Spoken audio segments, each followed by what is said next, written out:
Hey everybody, I'm Joe Pisano and welcome to Joe Pisano Realty YouTube channel. I am just really happy to be here and help you guys get through your first 2 weeks, 30 days, 60 days, 90 days, and 6 months of becoming a real estate agent because I'm doing it right now. I'm not a fancy agent that did it 10 years ago, 3 years ago, and I'm trying to kind of tell you what I did in the past. I'm literally doing it right now. I just got my Texas real estate license, and I interviewed brokerage firms. I did a pros and cons list. I'm going to show you how I studied for the test, took the test, passed it in about 30 days, got my license, found my broker, and now I'm actually out there trying to find listings and buyers so I can actually put that license to good work. So every week I'm gonna start here. I'm gonna show you guys my journey. It's literally gonna be a diary of me, and you're gonna see my process, even if you've never done it. You know, learn from my mistakes. You're gonna see me fall. You're gonna see me hopefully do really well and build this real estate empire that we all wanna do in our lives. So, join me on this journey. Today, I'm gonna start with telling you how I got my real estate license. I am in Houston, Texas. And, I got the idea to become a real estate agent because, you look around and you see everybody's making a lot of money from real estate. Everybody's getting their license, but it seems like, I think I saw some stat, 88% of people who get their real estate license barely do one house a year. So I don't want to be one of those people. I want to be super active. I want to have listings. I want to have buyers. I want to have homes everywhere. I want to be really successful. So I started with Champion School of Real Estate here in Houston. I'm sure every city where you're at, every state has a real estate school. I did mine 100% virtually. They had a virtual setting where I was able to kind of work at my own pace, take the quizzes. Yes, I had to do a proctored test that was, on a Zoom, video call where they kind of slash watch you. They see that you have nothing in front of you. So you legitimately have to take those kind of between tests. So every chapter I had to take a test, but I just worked very quickly. And anything I wasn't sure about, I kind of went back to some of the other chapters and made sure that I knew what I was talking about before I moved on to the next one. But I guess my brain learns really fast. I'm a visual learner, so I have to actually see what I'm reading and get some examples. Champions, for example, had a lot of videos about the different topics that we covered, and they kind of gave me that visual learning that I needed.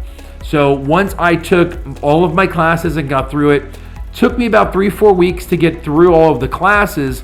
It was time to finally take my Texas real estate exam. Now, the good thing about Champions is they actually have a lot of practice tests, about 4 practice tests that you could use to kind of see where you're at. So the first thing I did is I took my first practice test and I failed. But that's okay because after the first one, they show you what you got wrong. So I went through each one. I made sure I knew what it was. If it was a policy, I got a couple of math questions wrong. So I had to make sure that I was doing the math right. I'm really good at math, but real estate math is a completely separate thing. So I had to kind of reteach my brain how to do some of that real estate math. What is included in this equation? What is not included in this equation? So once I kind of learned all of that and got that down, then I took my second practice test and I passed.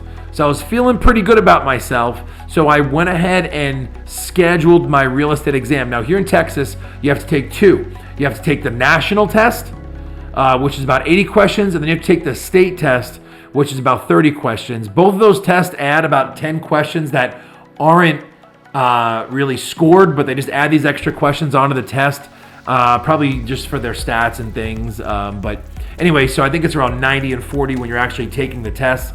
I went into a Pearson VUE testing facility, and they give you like a dry erase board for your notes if you need to do any math.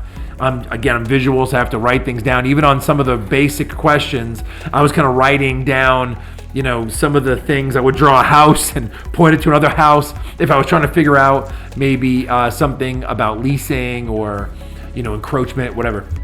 So once I did all that, I took my test, and they give you your results immediately right after, and got through with the national, but I failed my state. So I had to go back. Again, I saw what I got wrong. I tried to remember, you can't take notes with you. They won't show you what test questions you got right or wrong. But but I kind of had an idea of some things that I weren't sure about, some policies, procedures, some of the forms, especially Texas is very unique about some of their forms that the TREC has. So I went back over that, rescheduled my test for a few days later, and then boom, I passed the state. So after that, I got my fingerprints done and my background check, which, you know, most of the schools that you find out there will show you how to do that. So once you get through all that, then you're kind of just waiting. It took me, I did it on a Friday where I got my fingerprints, and on Sunday it said you are approved and you have your Texas real estate license number. At that point, I had to find a brokerage.